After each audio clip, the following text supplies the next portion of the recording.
Hey guys, Gaddock Teeg here, debuting the first episode of the Swtor Weekly Digest. The goal of this series is to provide a wrap-up of the latest and greatest news happenings in Tor each week. Although I don't plan to go in depth on every topic, I want to provide a nice one-stop shop for your viewing pleasure.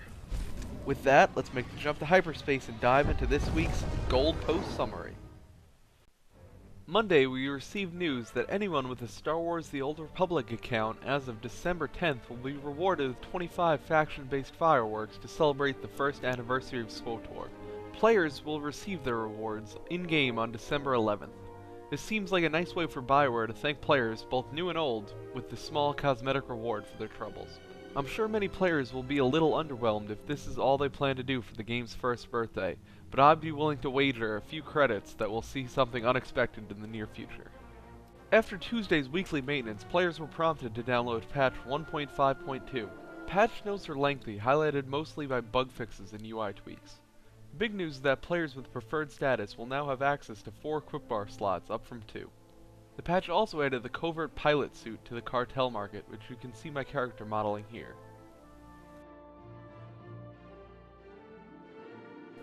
On a slightly less positive note, the Harbinger, Ebonhawk, and Bastion servers all crashed Tuesday after maintenance. BioWare responded quickly though, limiting the total downtime to less than an hour. Server stability in general has been a little spotty over the past few months, but the quick turnaround on getting those servers back up is a good sign. Jonathan Crow answered a few questions asked in the forums in response to his Meet the Developers post from last week, focusing mostly on where players spend most of their time. The questions fielded cover a wide range of topics from operations to PvP to roleplay. Probably most interesting is John's statement that all advanced classes have similar kill-death ratios in PvP. I'm sure there are many PvPers out there who would love to disagree with him, but he has the numbers and you don't. If you're a numbers junkie like me, you'll be happy to see John responding to some player questions, and I highly suggest you go read his full series of answers. Allison Berryman had a few follow-up posts in response to the forum outcry against the use of KDR as a balancing metric in PvP. She assures the community that John was just giving one metric that they use, and was not meant to imply that class balance is perfect in PvP. While KDR is never a perfect metric of balance, it is a concept that many people are familiar with, so it's understandable that John gave this metric in lieu of others. This week was a busy Tuesday for the community team, capped off with a blog written by Jeff Hickman, the game's executive producer. In it, Jeff stresses how important feedback is to the success of Tor. He wants the community to know that BioWare is listening, and cites the aforementioned increase in the number of quickbar slots for preferred players as just one recent instance of the developers responding to player concerns. This blog is an important read for all Tor fans, and I highly suggest you head over to the mothership and read the full text. On Wednesday, the community team responded to 2 long-standing concerns players have had since launch. Both neutral alignment gear and chat bubbles are missing from the game, and from these posts it looks like they could be missing for a while. Both posts say that these are features the developers are aware of and would like to implement, but they should not be expected anytime soon. Players who have been experiencing game crashes since patch 1.4 due to memory issues got some lukewarm news on Wednesday.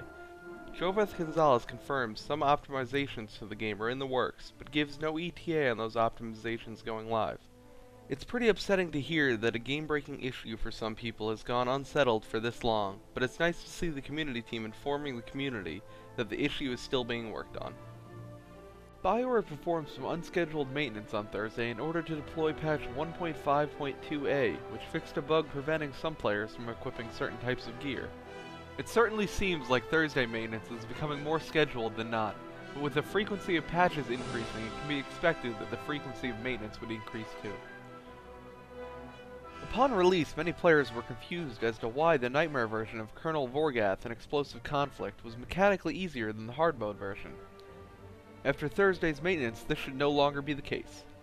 The Overload ability should now properly knock players back during the encounter, forcing players to hug one of the minefield walls to make it through. And with that, let's take a look at some featured fansite articles in Surfing the HoloNet. This week, Darth Hater's open forum is asking you for your wish list of guild features you'd like to see added to the game. Is there a guild feature missing from Tor that you really want? Head over to darthhater.com to discuss your ideas. Did you hear the guys over at TorWars.com started a guild? That's right, now you too can be a minion of Darth Sunshine and the rest of the Tor Wars crew.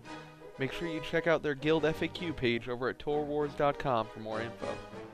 Over on CorellianRun.com, Mare discusses a few things she's looking forward to in the coming weeks and months, and expresses her hatred for the dreaded word soon.